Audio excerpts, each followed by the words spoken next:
السلام علیکم ورحمۃ اللہ وبرکاتہ۔ اعوذ باللہ من الشیطان الرجیم، بسم اللہ الرحمن الرحیم۔ قل ان صلاتي ونسكي ومحياي ومماتي للہ رب العالمین لا شریک لہ وبذلک امرت وانا اول المسلمین۔ صدق اللہ العظیم۔ میں انتہائی مشکور ہوں جامعہ احتشامیہ کے منتظمین کا، حضرت مفتی عقیل صاحب کا، حضرت مولانا انتہائی محترم احترام الحق تھانوی صاحب کا، حضرت مولانا تبشیر الحق صاحب کا، جنہوں نے ہمیں اس بابرکت محفل میں آنے کی دعوت دی اور اس عالی نسبت والی جگہ پر جہاں پر ہمارے اکابر قول اللہ قول رسول کی صدائیں لگاتے ہوئے چلے گئے، ہمیں بھی یہاں پر ادنا نسبت حاصل کرنے کی توفیق عطا فرمائی، موقع عنایت فرمایا۔ یہ اللہ کا انتہائی کرم ہے، احسان ہے۔ تو آج کا جو موضوع ہے وہ موضوع تھوڑا تفصیل طلب ہے، اس لیے بلا تمہید ہم موضوع پہ آتے ہیں۔ آپ کے سامنے اسکرین ہے جس میں آپ دلائل بھی اور بموقع ہدایات دیکھ رہے ہوں گے، اور اس کی وضاحت آپ کو کانوں میں سماعت فرما رہے ہوں گے۔ تو سب سے پہلے جو ہمارا آج کا موضوع ہے وہ قربانی، فریضہ قربانی ہے سنت کے مطابق۔ کیونکہ دیکھیں، جب بھی کوئی عمل کیا جاتا ہے اس کی مقبولیت کے لیے دو ہی شرطیں ہوتی ہیں، ایک اخلاص، ایک سنت کے مطابقت، صحیح ہے؟ جب بھی وہ جا کے وہ احسن عمل بنتا ہے، اور اسی لیے اللہ نے ہمیں دنیا میں بھیجا ہے۔ تو قربانی کرنے والے تو بہت ہیں، لیکن سنت کے مطابق صحیح طریقے پہ کرنے والے مجمع پیدا ہو جائے، یہ آج کی نشست کا مقصود ہے۔ آپ دیکھیں گے زمانہ جاہلیت میں حضور صلی اللہ علیہ وسلم کے آنے سے پہلے بھی قربانی کا عمل ہوتا تھا۔ ملت ابراہیمی کی جو بچی کچی شکل ان کے سامنے تھی، اس کے مطابق وہ قربانی کیا کرتے تھے، لیکن ان کی قربانی مقبول نہیں تھی عند اللہ۔ کیوں؟ کہ وہ اس کے اندر سے روح نکل گئی تھی، صرف ایک رسم رہ گئی تھی۔ یعنی وہ اپنے جانور کو کبھی بحیرہ بنا لیتے ہیں، کبھی مشرکین کے نام پر قربان کرتے، کبھی جو ہے بتوں کے نام پر، کبھی جو ہے وہ اللہ کے نام پہ بھی کر رہے ہیں تو اس کے اندر نام و نمود اور ریاکاری۔ آج ہمارے یہاں الحمدللہ سنت مصطفیٰ اور سنت ابراہیمی کے مطابق قربانی ہوتی ہے الحمدللہ، لیکن ہمیں آج کی نشست میں جائزہ لینا ہے، کیا وہ شرعی احکام کے مطابق ہوتی ہے، اور کیا اس کے اندر وہ روحانیت اور روح باقی ہے یا صرف ایک رسم رہ گئی ہے۔ تو اس کا ہم جائزہ لیں گے انشاءاللہ، اور ہم سب اس نیت سے بیٹھے ہوئے ہیں کہ ہم داعی بنیں گے، ہم اس نشست کا پیغام اپنے اپنے خاندانوں میں اپنی نشست تک پہنچائیں گے، کہیے انشاءاللہ۔ تو اس سے پہلے ہم دیکھتے ہیں کہ اللہ جل شانہ کا اس امت محمدیہ پہ بہت بڑا احسان ہے کہ اس امت پر اللہ کے انعامات بڑھتے ہی چلے گئے، بہانے سے اللہ کی نعمتیں۔ تو اللہ جل شانہ نے ابھی ہمیں کچھ دنوں پہ رمضان کا مہینہ عنایت فرمایا، ابھی ہمیں ذی الحجہ نصیب فرما دیا۔ ذی الحجہ کے بارے میں اللہ جل شانہ فرمایا والفجر ولیال عشر والشفع والوتر، کہ مجھے فجر کے وقت کی قسم، مجھے 10 راتوں کی قسم، مجھے تاک عدد کی قسم۔ یہ کیا چیز ہیں؟ ابن عباس رضی اللہ عنہ فرماتے ہیں یہ ذی الحجہ کے دن ہے، فجر 10ویں تاریخ کی فجر کی اللہ نے قسم کھائی، یوم النحر، اور رات 10 راتیں، یہ ذی الحجہ کی 10 راتیں ہیں۔ تو کتنی بابرکت راتیں ہمارے درمیان چل رہی ہیں جن کی اللہ جل شانہ نے قسم کھائی ہے۔ اور پھر حضور صلی اللہ علیہ وسلم نے فرمایا کہ دنیا کے بہترین دن جو ہیں وہ ذی الحجہ کے 10 دن ہیں، اور اللہ جل شانہ کے ان دنوں کی عبادت سے زیادہ افضل اور محبوب کوئی عبادت نہیں ہے۔ صحابہ نے عرض کیا یا رسول اللہ، کیا ایک آدمی جہاد پہ جائے وہ بھی اتنا پسندیدہ نہیں ہے؟ فرمایا نہیں، جہاد پہ جانے والے کی عبادت بھی اللہ کو اتنی پسند نہیں ہے جتنی ذی الحجہ کی عبادت اللہ کو پسند ہے۔ ہاں، ایک آدمی جہاد پہ جائے، اپنے گھوڑے کے ساتھ جائے، خود بھی قربان ہو جائے اور گھوڑا بھی قربان ہو جائے، وہ تو آگے نکل جائے گا، لیکن اس سے پہلے کے مراحل میں وہ شخص آگے نکل جائے گا جو ذی الحجہ کو صحیح گزار لے۔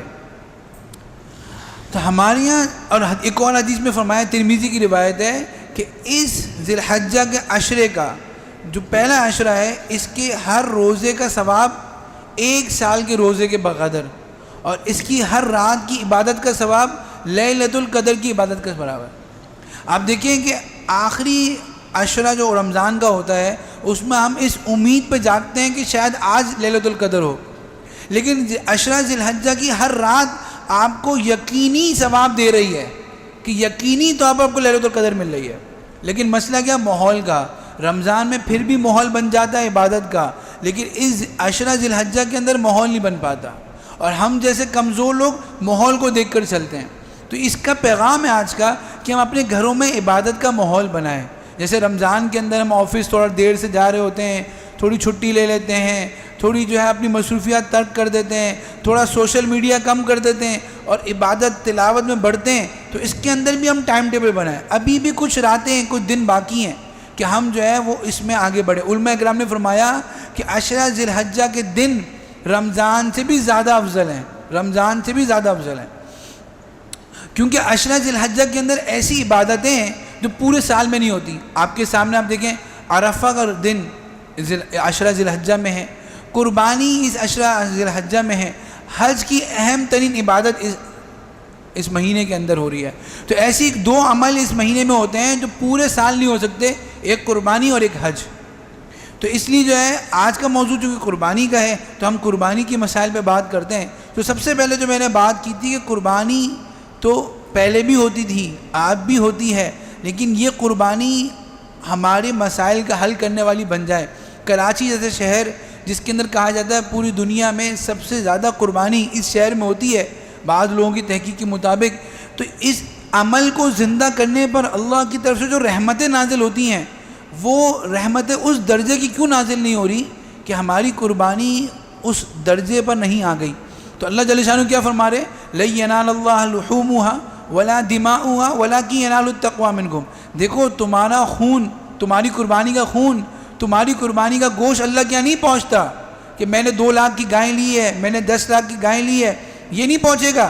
وَلَكِنْ يَنَالُ التَّقْوَىٰ مِنْكُمْ، لیکن تمہارا تقویٰ پہنچے گا۔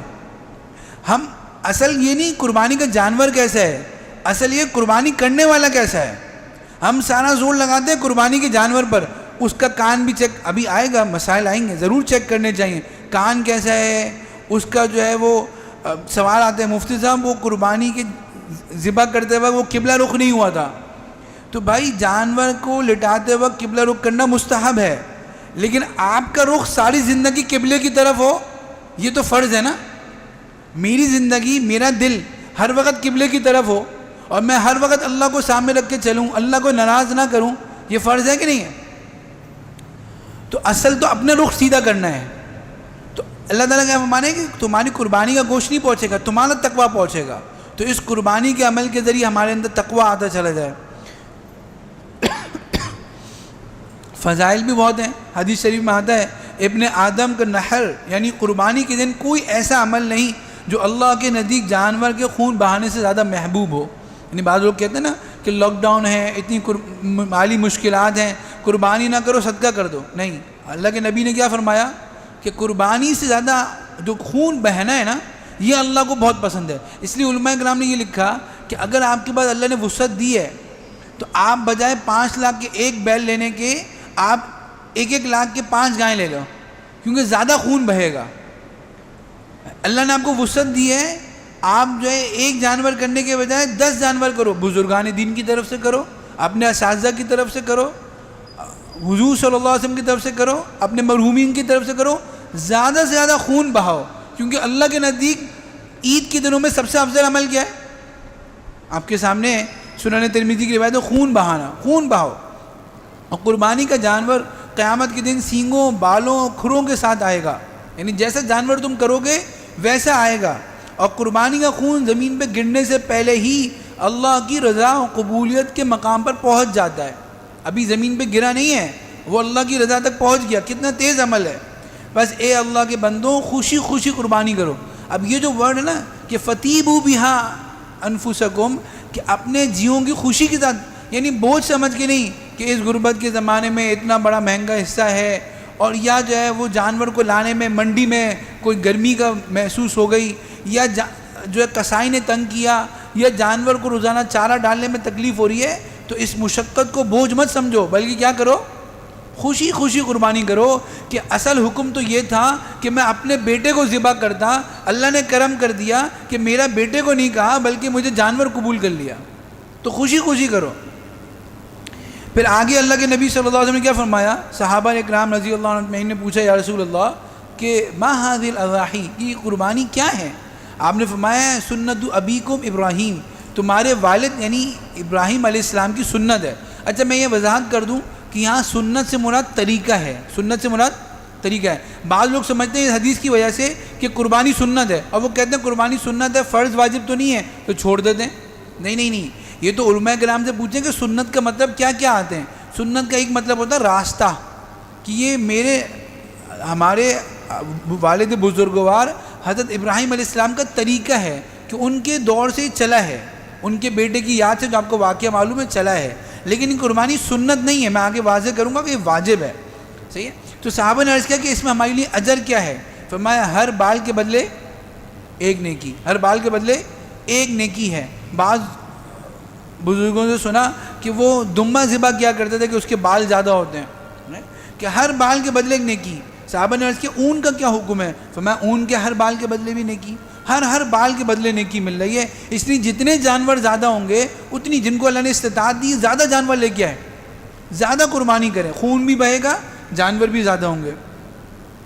اب یہاں پر آج کی جو نشست ہے، ہماری نشست کا جو موضوع ہے وہ 5 مسائل ہیں، 5 موضوعات پہ بات ہوگی اس تمہیدی گفتگو کے بعد۔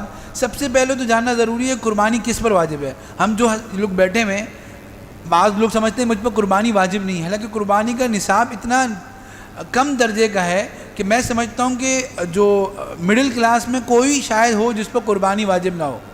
اور یہ بھی ضروری ہے کہ ہر گھر کے اندر ہر فرد کا اوپر یہ نصاب آئے گا، صحیح ہے۔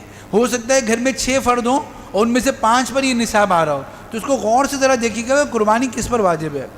دوسرا ہم بات کریں گے کہ قربانی کا جب مرحلہ ہوتا ہے تو جانور خریدنے سے پہلے کن چیزوں کا خیال کرنا ہے، پھر عین جانور خریدتے وقت کن چیزوں کا خیال رکھنا ہے، اور پھر جانور خریدنے سے لے کر ابھی 5 دن پہلے بکرا خرید لیا تو عید کے دنوں تک کن چیزوں کا خیال رکھنا ہے، اور پھر جب عید کا دن آئے گا تو اس کے ذبح کرنے کے اندر اور اس کے کھال کے اندر اور گوشت کے احکام کیا ہیں۔ تو ایک منظم گفتگو ہے انشاءاللہ جو مقررہ وقت کے اندر کرنے کی کوشش کی جائے گی۔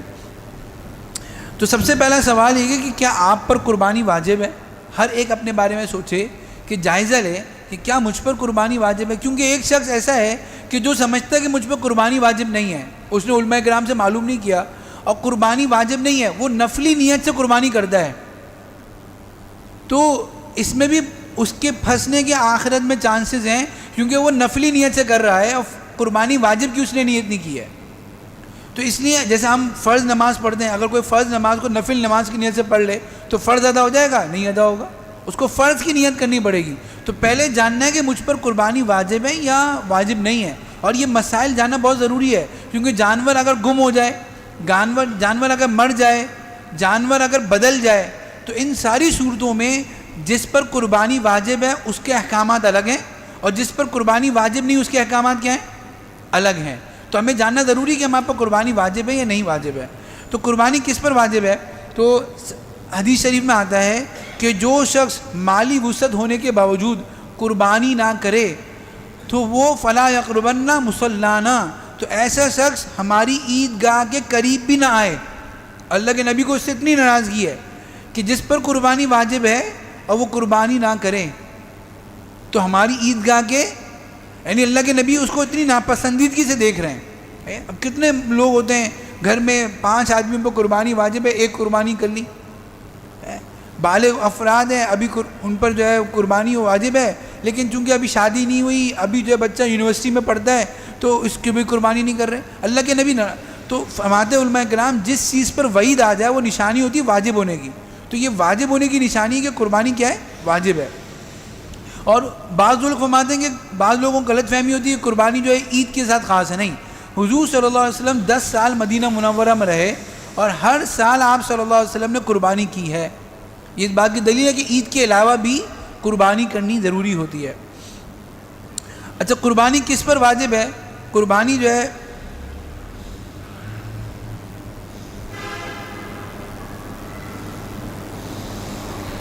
قربانی ہر اس شخص پہ واجب ہے جو مقیم ہو، یعنی مسافر نہ ہو. پہلی بات ہے کہ مسافر نہ ہو. یعنی ایک آدمی اگر یہاں سے ابھی اٹھ کر پشاور چلا جائے اور وہ عید کر کے واپس آنے کی اس کی نیت ہے اور وہاں پر 15 دن سے کم پر وہ رہ رہا ہے تو وہ مسافر ہے. تو مسافر پہ قربانی فرض نہیں ہوتی. لیکن جدید فتویٰ یہ ہے کہ آج کل کے حالات میں جیسا کہ جزاک اللہ، آج کل کے حالات میں جیسے کہ مسافر آدمی پہلا ہوتا تھا کہ ایک آدمی اپنے گھر میں مالدار ہے لیکن دوسرے شہر میں پہنچ گیا، اب اپنے مال سے فائدہ نہیں اٹھا سکتا، تو اس لیے فتویٰ دیا گیا تھا کہ اس پر قربانی واجب نہیں ہے. لیکن اب علماء کرام فرماتے ہیں کہ ایسے مقیم کو قربانی ایسے مسافر کو قربانی کر لینی چاہیے، کیونکہ آج کل تو ATM کارڈ ہر ایک کے پاس ہوتے ہیں، ہر ایک کے پاس بینک کی برانچ ہوتی ہے، وہاں سے جا کر وہ اپنے پیسے نکال سکتا ہے. کسی کو فون کر دے کہ بھائی میری طرف سے قربانی کر لو. تو چونکہ مسافر کے لیے بھی قربانی کرنے کی اب سہولتیں زیادہ ہیں تو ایسے شخص کو بھی کر لینی چاہیے، لیکن فرض نہیں ہے. دوسرا، عاقل ہو. اگر ایک شخص مجنون ہے تو اس پر قربانی واجب نہیں ہے. بالغ ہے، نابالغ اولاد پر قربانی واجب نہیں ہے، لیکن بالغ اولاد پر قربانی واجب ہے. اسی طرح اب اس صاحب نصاب ہو. صاحب نصاب کیا ہے؟ تو یہ سمجھ لینا چاہیے کہ زکوٰۃ کا جو نصاب ہے، قربانی کا نصاب ہے، اس میں فرق ہے. لوگ سمجھتے ہیں ہم پر زکوٰۃ فرض نہیں ہے تو ہم پر قربانی بھی فرض نہیں ہے، حالانکہ دو بہت اہم فرق ہے. پہلے میں بتا دوں کہ زکوٰۃ کے نصاب میں کیا ہوتا ہے. زکوٰۃ کے نصاب میں 4 چیزیں جمع کی جاتی ہیں: سونا، چاندی، مال تجارت اور نقدی. یہ 4 چیزیں آپ جمع کریں. اس کے بعد جو ہے کیا کریں، آپ اپنے اوپر جو مالی ذمہ داریاں ہیں، جو قرض ہے وہ مائنس کریں. جو آخری نتیجہ نکلے وہ دیکھیں 52.5 تولہ چاندی کے بقدر ہے یا نہیں ہے. 52.5 تولہ چاندی کی جو مقدار رمضان کے اندر حکومت پاکستان نے طے کی تھی وہ تھی 46,000.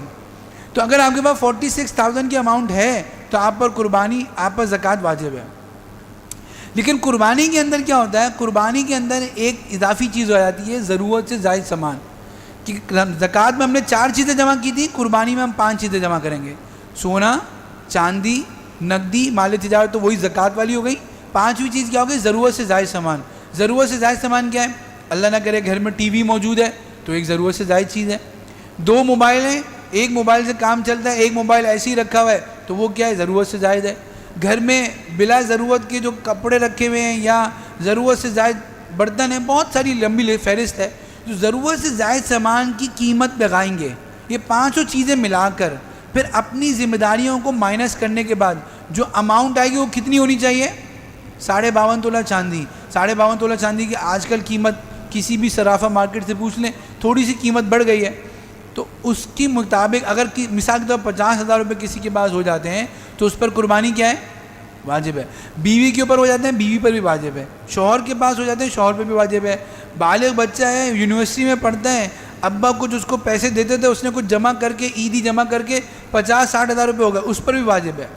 تو گھر میں 5 آدمی ہیں، 4 پر واجب ہے، نابالغ بچے پر نہیں ہے.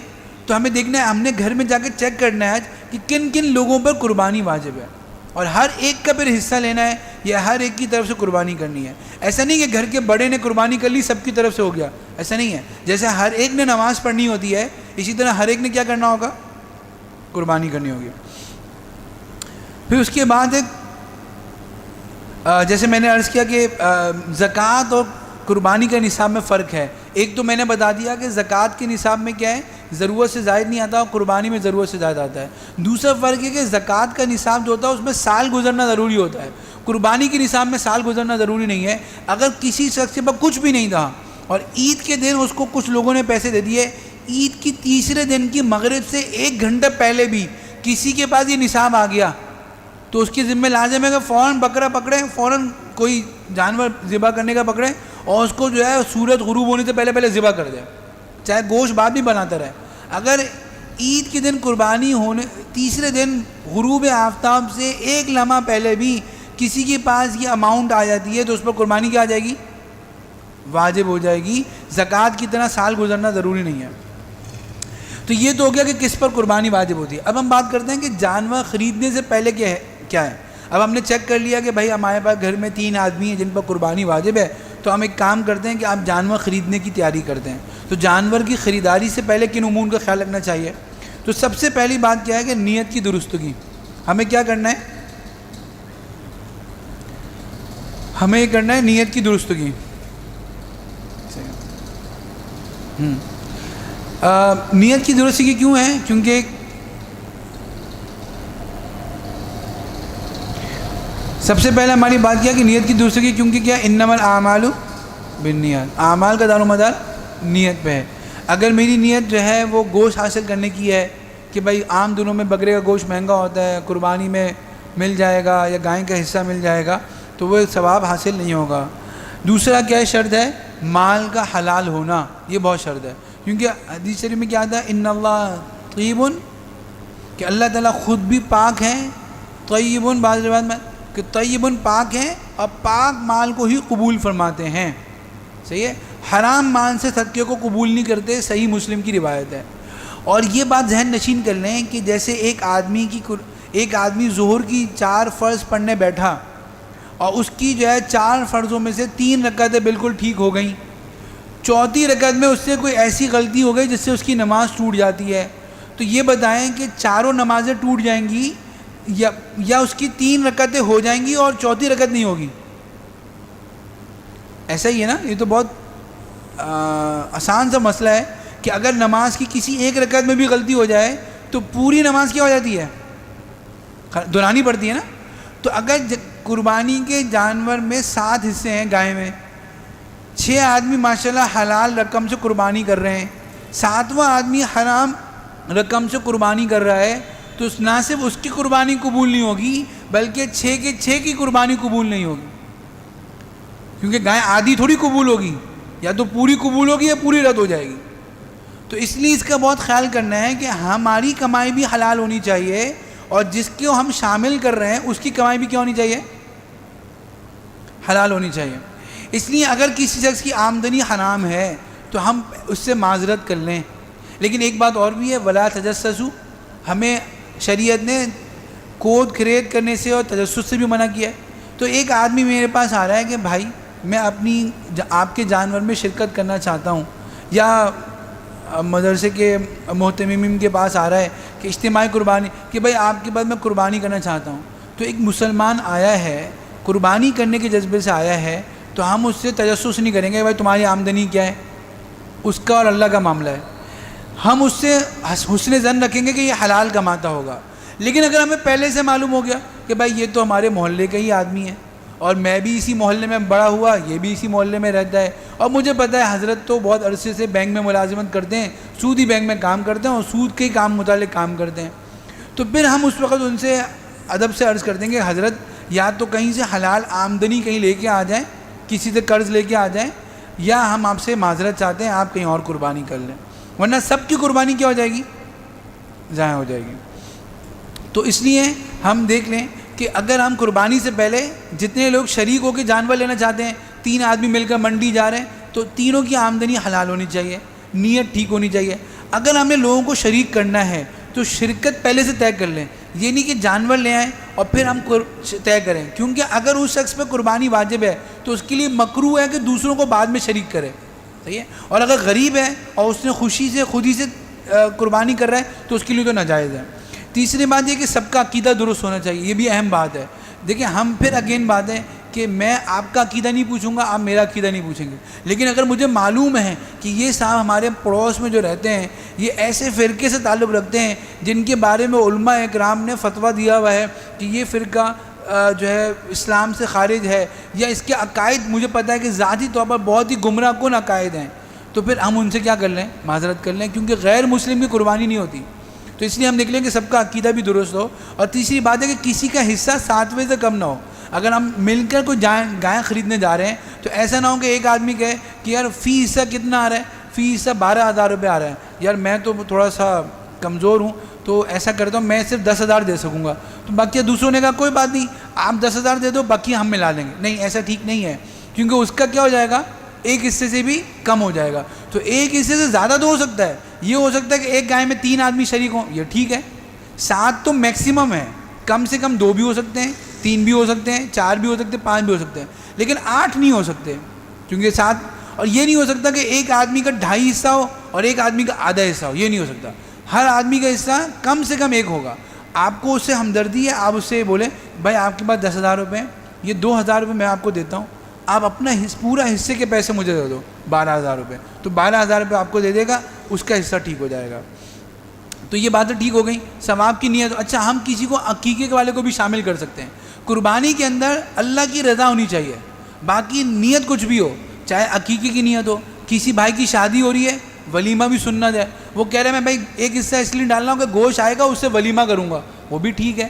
ولیمے کی نیت ہے وہ بھی ٹھیک ہے، عقیقے کی نیت ہے وہ بھی ٹھیک ہے، قربانی کی نیت ہے وہ بھی ٹھیک ہے، لیکن صرف گوشت کی نیت نہ ہو، اللہ کی رضا ہو، کسی بھی طریقے سے نیت ہو تو وہ بھی شامل ہو سکتا ہے۔ آپ نے مثال کے طور پر آپ کے بیٹے کی شادی ہونے والی ہے، آپ نے جو ہے 3 حصے اپنی قربانی کے کر لیے، 4 حصے جو ہے بیٹے کے ولیمے کے لیے رکھ لیے، کوئی حرج نہیں ہے۔ اب ہم نے جانور خریدنے سے پہلے کے مراحل کر لیے، اب ہم جانور خریدتے وقت کی بات کر رہے ہیں۔ اب ہم منڈی پہنچ گئے، اور منڈی پہنچ کے ہم کن امور کا خیال رکھنا چاہیے؟ تو سب سے اہم بات یہ ہے کہ منڈی پہنچنے کے بعد ہمیں دیکھنا ہے کہ ہم خریداری جو کر رہے ہیں، خرید و فروخت کے احکام پہ عمل کر رہے ہیں کہ نہیں کر رہے۔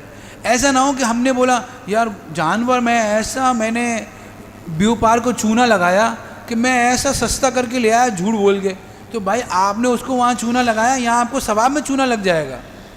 یہ مقدس خریداری ہے، یہاں پر جو ہے نا کسی کو بیوقوف نہیں بنائیں، ورنہ آپ اپنے آپ کو بیوقوف بنا رہے ہیں۔ تو خریداری کے احکامات، خریداری یہ میں نے پہلی بات لکھی ہے کہ جمعے کی اذان کے وقت خریداری نہ ہو۔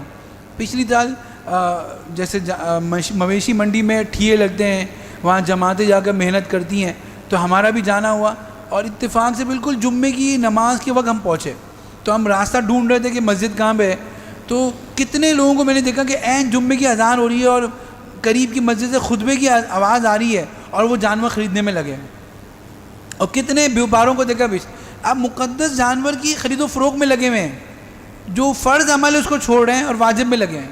اب تھوڑی دیر رک جائیں، نماز پڑھ لیں، تو اس وقت مکروہ تحریمی ہے، اس وقت کوئی نہ کیا جائے۔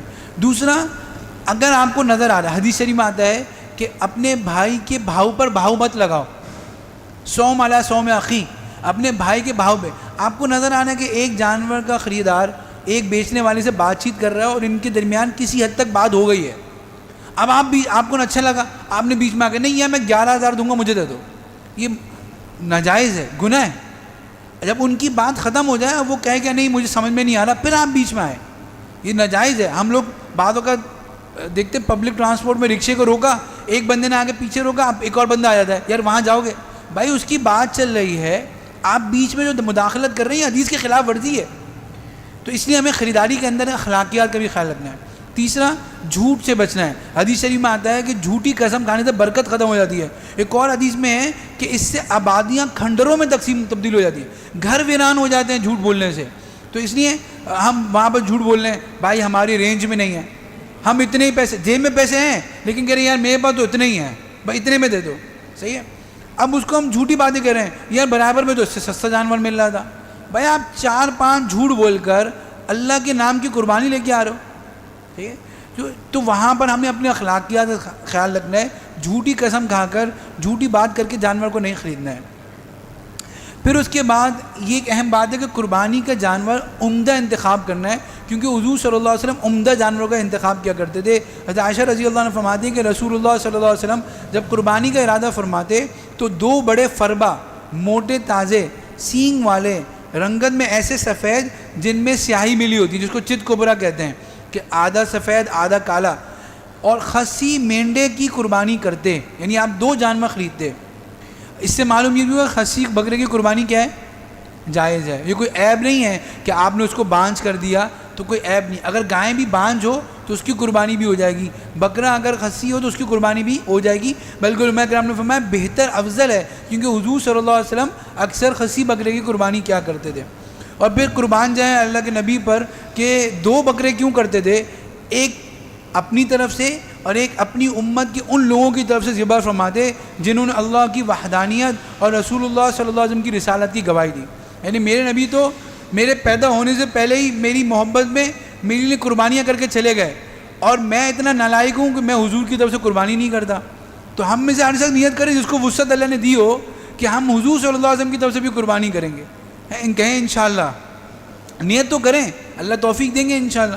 اپنے بزرگان دین کی طرف سے کریں، اپنے اساتذہ کی طرف سے کریں، خوب قربانیاں کریں۔ اللہ ایک بزرگ تھے حضرت واسع منظور صاحب رحمۃ اللہ علیہ، آپ کراچی والے سے جانتے ہیں، وہ فرمایا کرتے تھے ہمارا تجربہ ہے کہ جو عید کے دنوں میں جتنی قربانی میں زیادہ لگاتا ہے اللہ سال میں اس کو اتنا ہی زیادہ نوازتے ہیں، صحیح۔ لیکن عمدہ جانور لانا ہے اللہ کے لیے، بہتر سے بہتر قربانی کا جانور لانا ہے، لیکن ریاکاری نہیں کرنی.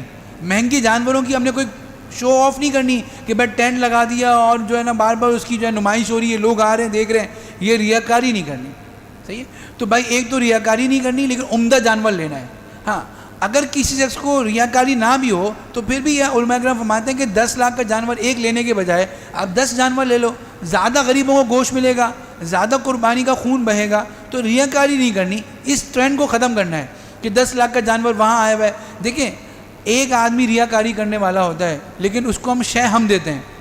جانور دیکھنے تو ہم جاتے ہیں نا کہ فلاں جہاں پہ اتنا بڑا جانور آیا ہوا ہے، اب لوگ دیکھنے جا رہے ہوتے ہیں بار بار، تو وہ آئندہ بھی یہ کرے گا. لوگ دیکھنے ہی نہیں جائیں گے، وہ خریدنا چھوڑ دے گا. تو یہ جو ہم نے قیمتیں آسمان تک پہنچائی ہیں، ہم لوگوں نے پہنچائی ہیں. تو اس لیے جو ہے ریاکاری کو ہم نے ترغیب نہیں دینی، عمدہ جانور لے کے آنا ہے. اب جانور جب ہم جائیں گے تو ہم دیکھیں گے کہ جانور کے اندر عمریں ہیں.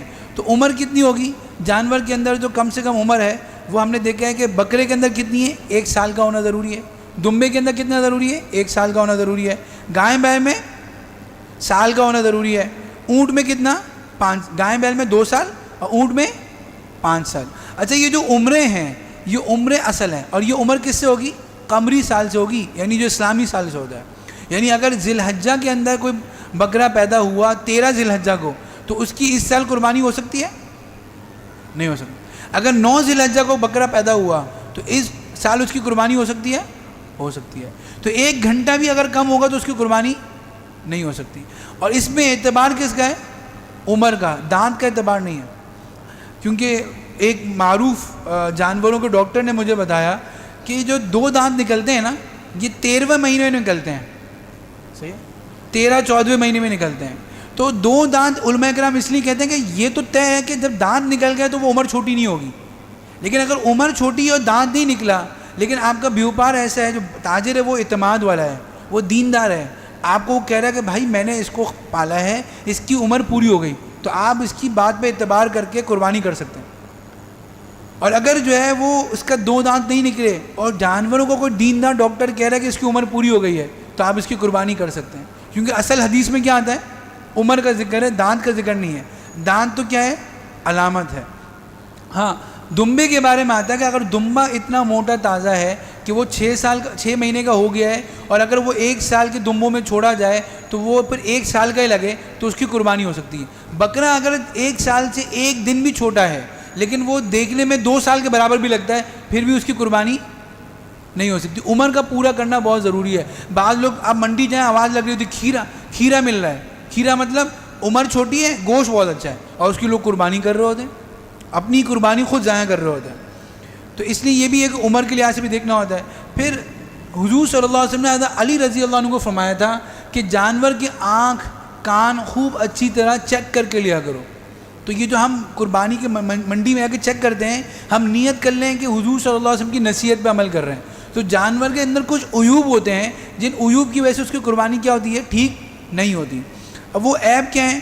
تو ہم دیکھتے ہیں کہ حضور صلی اللہ علیہ وسلم کی حدیث ترمذی کی ہے جس میں فرمایا ایسا لنگڑا جانور جس کا لنگڑا پن بالکل آیا ہو، یعنی وہ لنگڑاہٹ کی وجہ سے جو ہے وہ 3 یا 4 پاؤں کو زمین پہ نہ لگا سکتا ہو اور وہ عیدگاہ تک بھی نہیں جا سکتا ہو. ایسا کانا جانور جس کا کانا پن واضح ہو، ایسا بیمار جانور جس کی بیماری بہت لاغر نے کر دیا ہو، کمزور جانور جس کی ہڈیوں میں گودا نہ ہو. یعنی مقصود آپ سمجھیں گے کہ اللہ کے لیے بہترین چیز پیش کرو، عیب والی چیز پیش نہ کرو. اب یہ عیوب جو ہیں یہ ہر ایک کی لمبی لسٹ ہے. کان کے اندر 1/3 ہو، آنکھ کے اندر 1/3 ہو، اس کی ایک لمبی فہرست ہے. تو میں یہاں پر مسائل بیان نہیں کر رہا. جب بھی کسی کو کوئی عیب نظر آئے تو خود سے سمجھنے کے بجائے کسی مفتی صاحب کو کال کر لیں. اور منڈی جب بھی جائیں نا تو منڈی جانے سے پہلے کسی ایک مفتی صاحب سے دوستی کر کے جائیں، اور منڈی جا کر جو اگر کوئی مسئلہ نظر آئے تو ان مفتی صاحب کو کال کر لیں. صحیح جی. تو پھر یہ ان سے معلوم کر لیں کہ عیب اگر ہو، اگر عیب نظر نہ آئے تو پھر قربانی کا، لیکن اس کو چیک ضرور کریں کیونکہ حدیث شریف میں کیا آیا؟ کان ناک آنکھ کو چیک کر لیا جائے. اس کے بعد ہم دیکھتے ہیں کہ اب یہ خرید لیا ہمیں جانور کو چیک کر کے، اب خریدنے سے لے کر عید تک کے کیا کام کرنے ہیں. تو خریدنے سے لے کر عید تک جو 5-6 دن ہیں یہ بہت اہم ہے. ان کے مسائل بڑے اہم. ایک تو بات ہے کہ اس جانور کی کیا کریں؟ خدمت کریں. یہ جانور عام جانور نہیں ہے، یہ وہ جانور ہے جو آپ کے بچے کی جگہ پہ قربان ہو رہے ہیں. اور اس کی نسبت لگی ہے. دیکھیں نسبتوں کی بڑی اہمیت ہوتی ہے. جیسے ہم نے کہا نا یہ جو جگہ ہے بڑی عالی نسبت والی جگہ ہے. دیکھیں یہاں کی نماز کی روحانیت محسوس ہوتی ہے.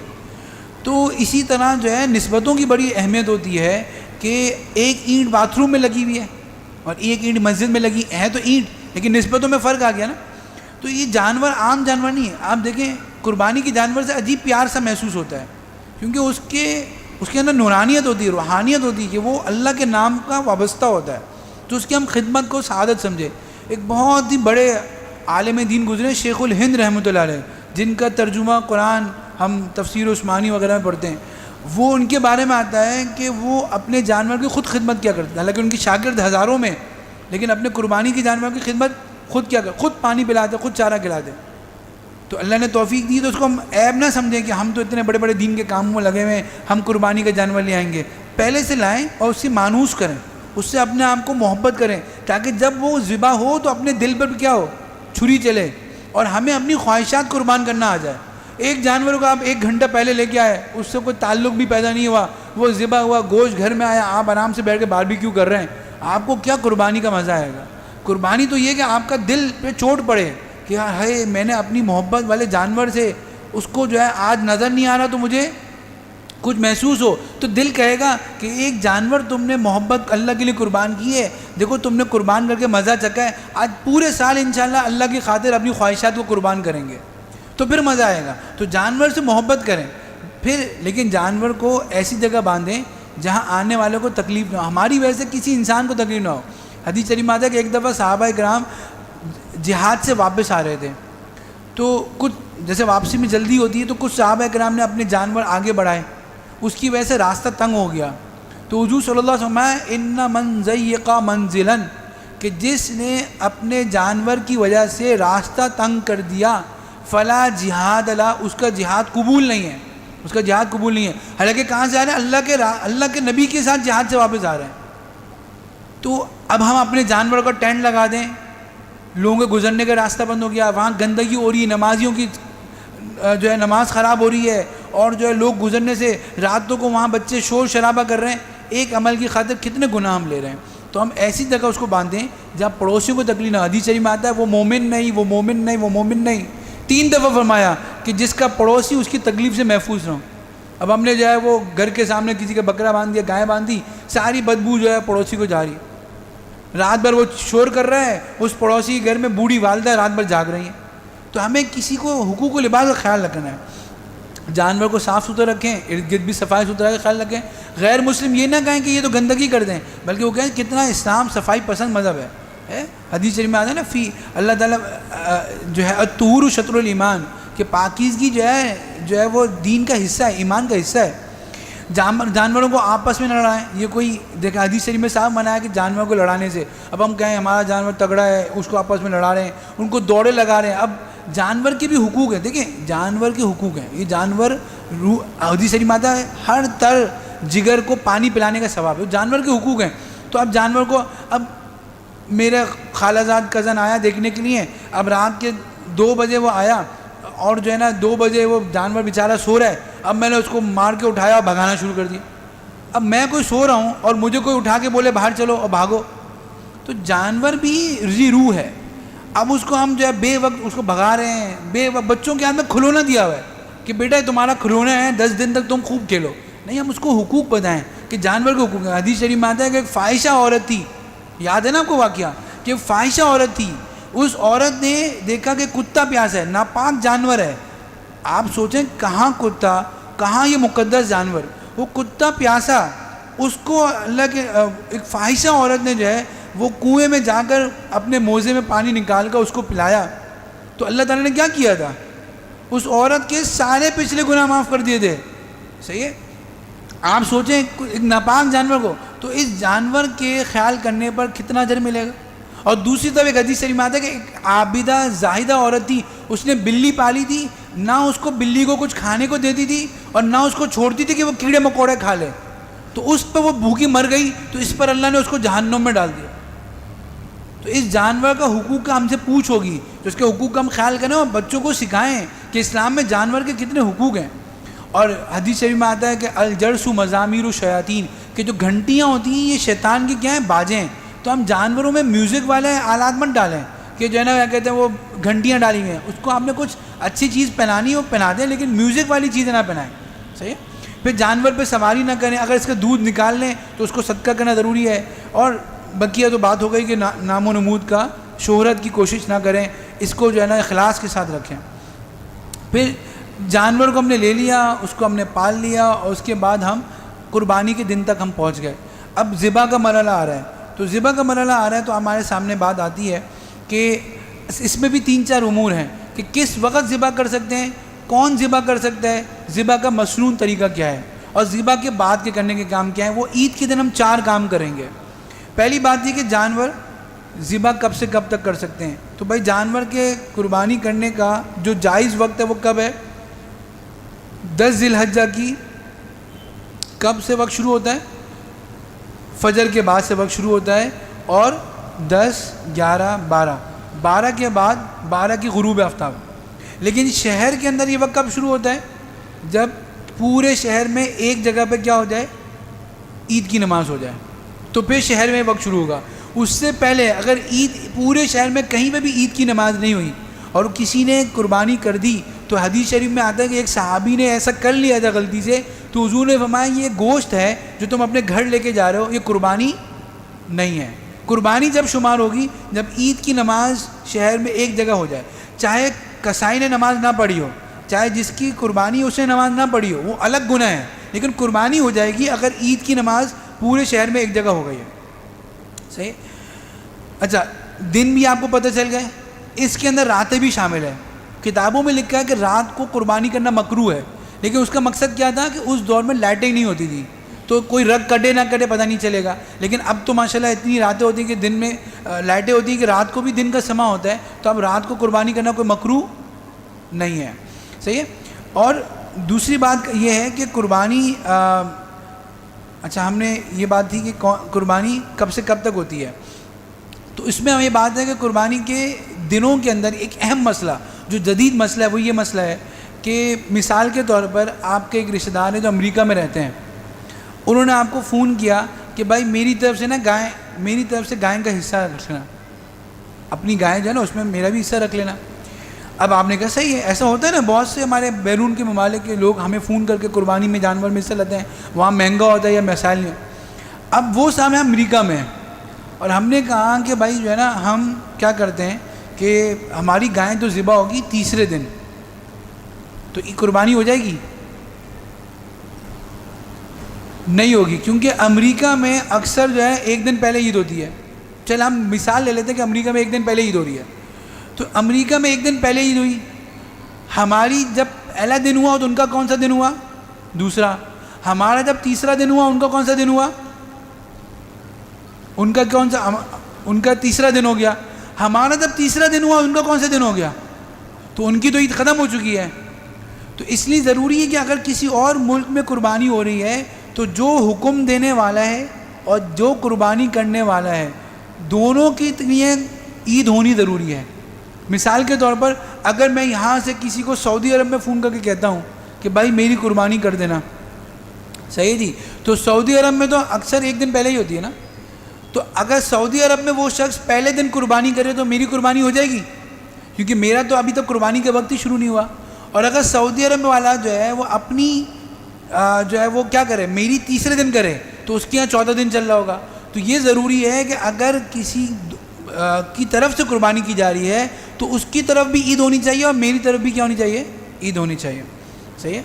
اور پھر اچھا لیکن اگر میری قربانی کسی گاؤں میں گئی ہے, صحیح ہے, تو وہاں پر میرے لیے تو عید کے بعد ذبح کرنا ضروری ہے, عید کی نماز کے بعد.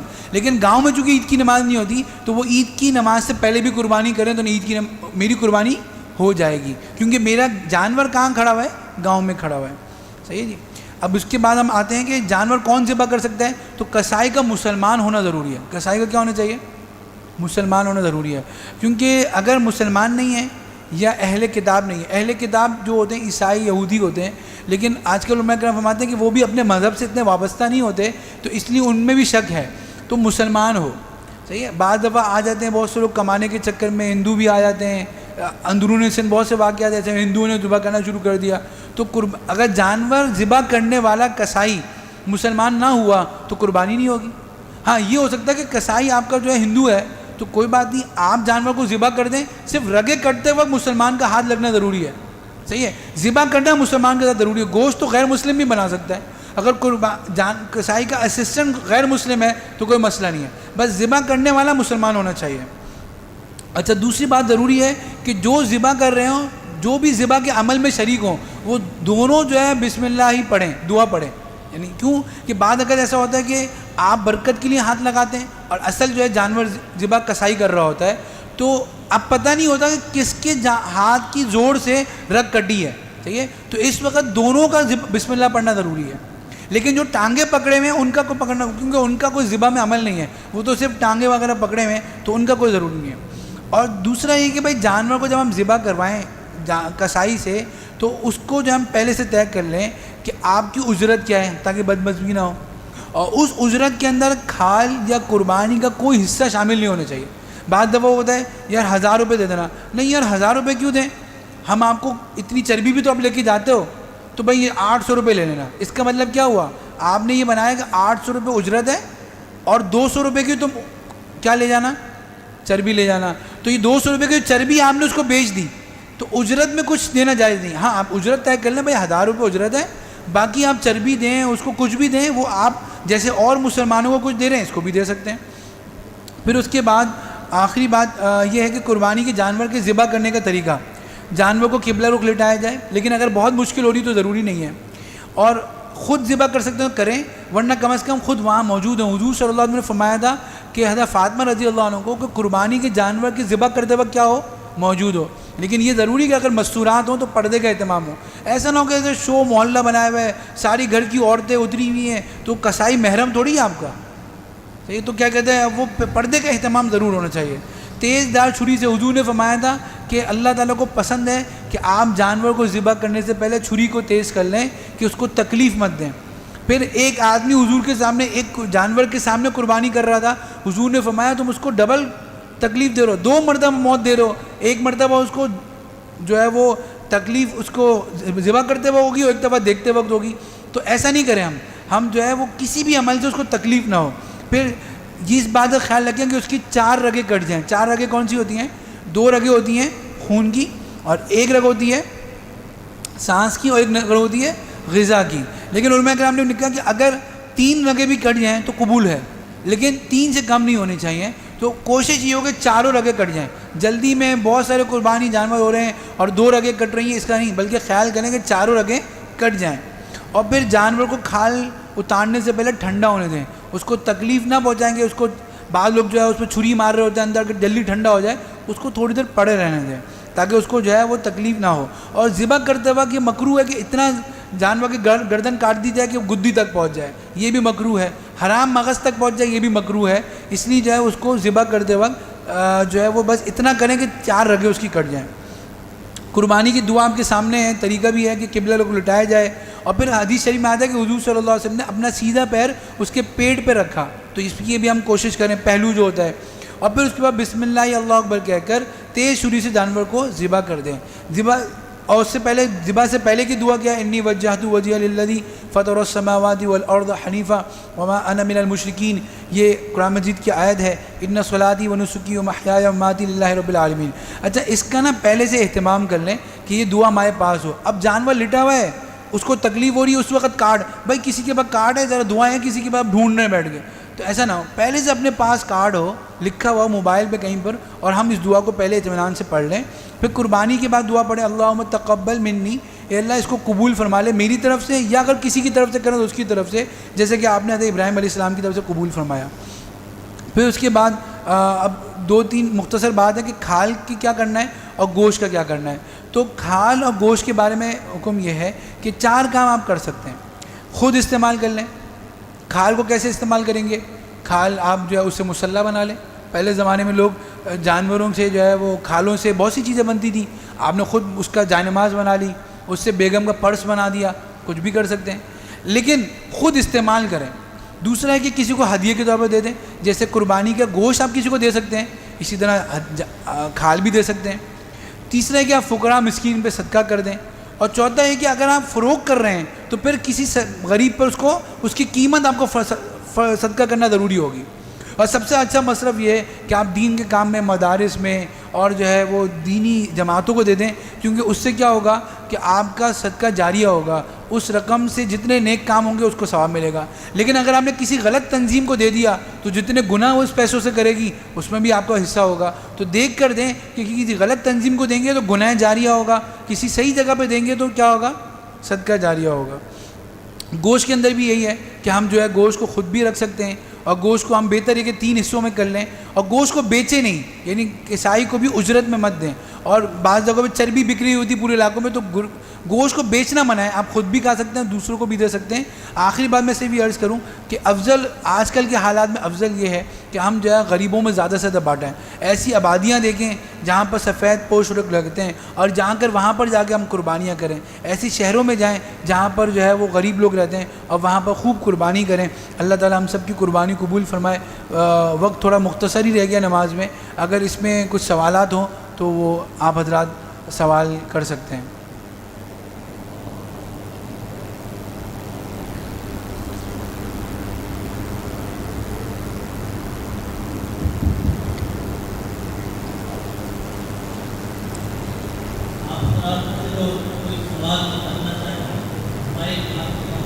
جی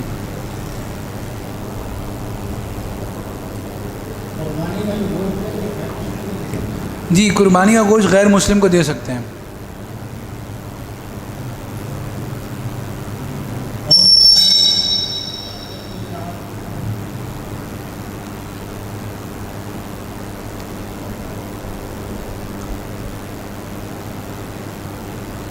وعلیکم السلام۔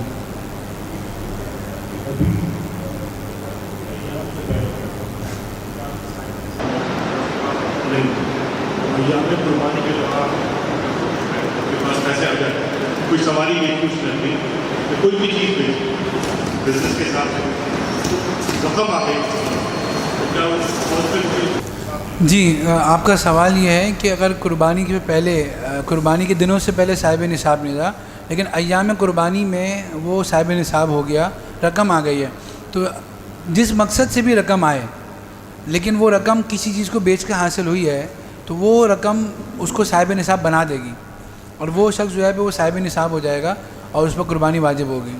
اللہ ہے کہ اس پہ کوئی قرضہ چڑھا ہوا، مثال کے طور پر گاڑی بیچی 10 لاکھ کی لیکن پہلے سے قرضہ چڑھا ہوا 11 لاکھ کا، تو وہ تو الگ بات ہے۔ لیکن اگر گاڑی بیچی 10 لاکھ کی، اب دوبارہ گاڑی خریدنی ہے لیکن چونکہ 10 لاکھ آ گئے ہاتھ میں، 5 لاکھ آ گئے تو اس پر قربانی واجب ہو گئی۔ تو 10 لاکھ روپے کی گاڑی بیچی، 9 لاکھ قرضہ ہے، 1 لاکھ تو بچ گیا نا، تو قربانی کا نصاب تو تقریباً 50,000 روپے ہے، تو اس پر قربانی واجب ہو جائے گی۔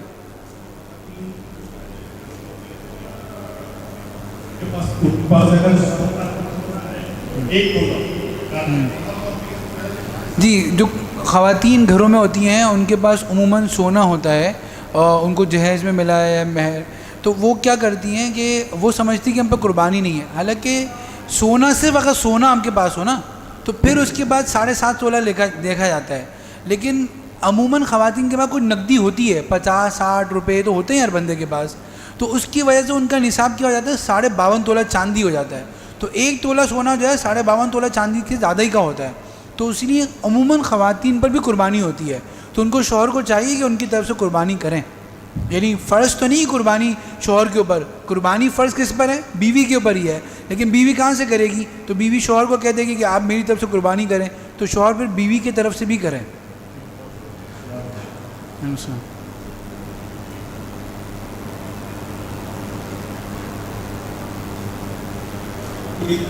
السلام جی پوچھیے۔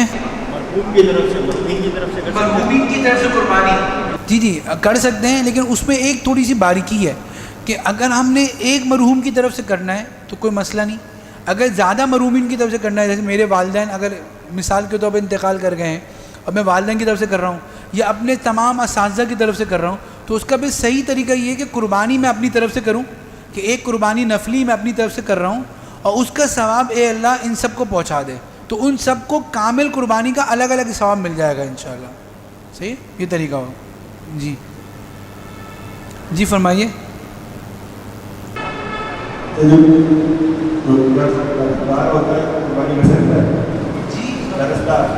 قرض دار, دیکھیں جس شخص پہ قرضہ ہے, میں نے عرض کیا نا کہ پہلے وہ اپنا نصاب معلوم کرے گا کہ سونا, چاندی, کرنسی, مال تجارت اور ضرورت سے زائد سامان ملا کر اس پر کتنی اماؤنٹ ہو, پھر اس میں سے اپنا قرضہ مائنس کرے گا. تو جو مائنس کرنے کے بعد اماؤنٹ اگر 52.5 تولے چاندی کے بقدر ہے تو اس پر قربانی واجب ہوگی. تو قرض کتنا ہے اس سے فیصلہ ہوگا. صحیح شکریہ.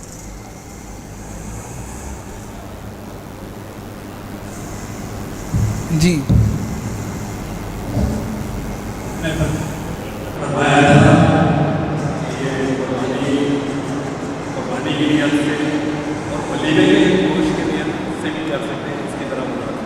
جی میرا مقصد یہ تھا کہ جانور کے اندر جو 7 حصے ہوتے ہیں ان حصے میں ہر حصے لینے والا اللہ کی رضا کی نیت کرے. اب اللہ کی رضا کی نیت کے طریقے الگ ہوتے ہیں. اللہ کی رضا کی نیت سے ہم قربانی عقیقے کی بھی کر دیں, اللہ کی رضا کی نیت سے ہم قربانی بھی کر دیں, اور اللہ کی رضا کی نیت سے ولیمہ بھی کرتے ہیں. ہم ولیمہ بھی تو سنت ہے نا. تو اگر مثال کے طور پر 7 حصے ہیں, ایک آدمی کہتا ہے کہ یار 3 حصے تو ہماری قربانی کے ہیں, 2 حصے جو ہے نا میرا بیٹا پیدا ہوا اس کے عقیقے کے ہیں, اور 2 حصے میں اس لیے رکھ رہا ہوں کہ جو ہے میرا بچے کا ولیمہ ہے اگلے ہفتے, تو اس ولیمے کی نیت سے میں قربانی کا گوشت رکھ رہا ہوں, تو ولیمے میں لوگوں کو کھلاؤں گا. تو ولیمے میں لوگوں کو کھلانا بھی تو اللہ کی رضا ہے, تو اس لیے کیا ہے یہ ثواب ہے.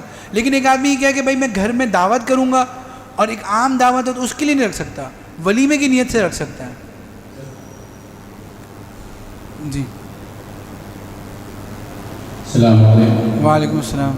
کہاں سے بات ہے؟ میرا سوال یہ ہے کہ ذبح کرتے وقت یہ بسم اللہ اللہ اکبر تو تکبیر ہے, کہاں ایک جانور کو ذبح کرنے کے بعد چھری کو دھو لینا ضروری ہے یا دوسرا یا تیسرا چھری سے ذبح کر سکتے ہیں؟ اچھا, مختلف جانور اگر ایک ہی چھری سے ذبح کر رہے ہیں تو اس میں کوئی حرج نہیں ہے, کیونکہ جانور کو پاک چھری سے کرنا کوئی ضروری نہیں ہے. وہ جانور کی چھری تو پھر بھی ناپاک ہو جائے گی. تو ایسی کوئی شرط کتابوں میں نظر نہیں آتی کہ جو ہے نا وہ پاک چھری سے ہی جانور کو ذبح کیا جائے. تو اگر خون آلو چھری ہے تو دوسرا جانور بھی ذبح کیا جا سکتا ہے, بظاہر تو ایسا ہی ہے. جی ہاں, وہ دوسرے جانور پر ضروری وہ الگ بات ہے کہ ذبح کے احکامات کہ وہ بسم اللہ اللہ اکبر ہر دفعہ پڑھنا ضروری ہے, وہ الگ بات ہے. لیکن ان کا سوال میرے خیال سے خون کے لحاظ سے تھا.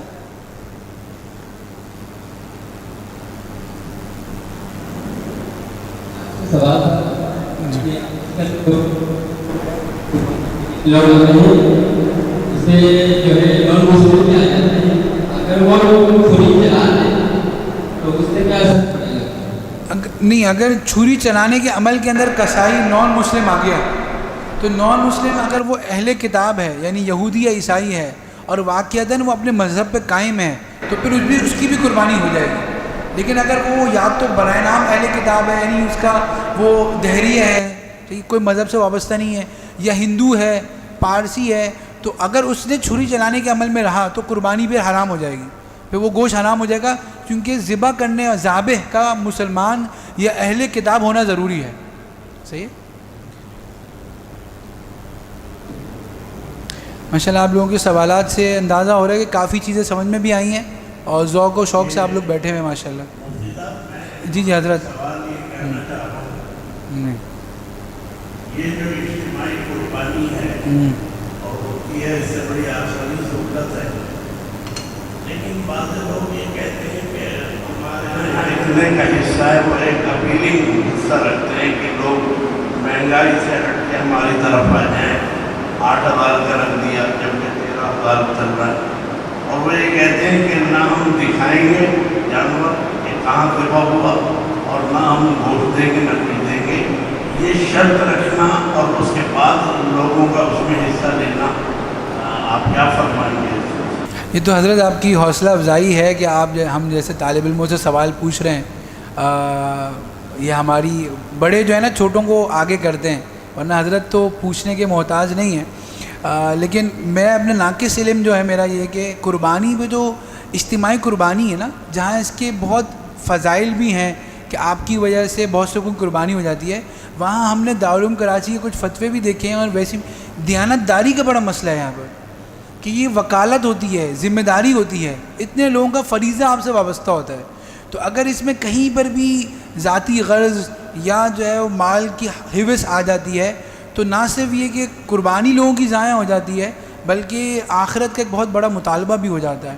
تو اگر کہیں پر بھی جو ہے نا وہ صرف اس وجہ سے کہ لوگ ہمارے پاس آ جائیں, جیسے حضرت نے فرمایا, اور کم مقدار کی قربانی کی جا رہی ہے کم اماؤنٹ پہ, اور پھر وہ دکھایا بھی نہیں جا رہا. میں نام لیے بغیر عرض کروں حضرت کہ کچھ اداروں کے باعث کی طرف سے ہمیں بھی شکایتیں موصول ہوئی ہیں کہ یار یہ انتہائی کم قیمت پہ قربانی کر رہے ہیں لیکن یہ کرتے نہیں ہیں, یا ان میں کچھ کمیاں ہیں. تو کچھ اداروں کی طرف سے ہمیں بھی لوگ آ کے بتاتے ہیں کہ تو, اور ان سے بولو کہ یار ویڈیو دکھا دو کہاں قربانی کی ہے, وہ بھی نہیں دکھاتے. تو اس لیے جو ہے نا ایسی جگہوں پہ سے گریز کرنا چاہیے جہاں پر, کیونکہ یہ فریضہ آپ کا ہے. اگر انہوں نے کچھ ڈنڈی ماری تو جہاں وہ آخرت میں ان کا حساب ہوگا تو آپ کی قربانی بھی ضائع ہو جائے گی. تو ہمیشہ معتمد اور ایسی جگہوں پہ قربانی کریں جہاں علماء کرام کی زیر نگرانی ہو, جو معتمد لوگ ہوں, تاکہ شرعی دیکھیں نا ابھی ہم نے تو کتنے مسائل پڑھے, یہ مسائل ہر ایک کو تو نہیں پتہ ہوتے. تو ہم شرعی علماء کرام, مستند علماء کرام کی زیر نگرانی جو ادارے اجتماعی قربانی کر رہے ہیں وہاں کریں, چاہے تھوڑا سا آپ کو زیادہ پیسے دینے پڑیں لیکن دل کا اطمینان تو ہوگا کہ یہ علماء کرام ہیں جو معتمد ہیں, ان کے جانور کھڑے ہوئے نظر آ رہے ہیں اور انہوں نے ہماری پیسوں کو صحیح جگہ لگایا ہے. تو اس لیے ہمیشہ مستند جگہوں پر ہی قربانی کی جائے اور شک والی جگہوں سے بچنے کی کوشش کی جائے.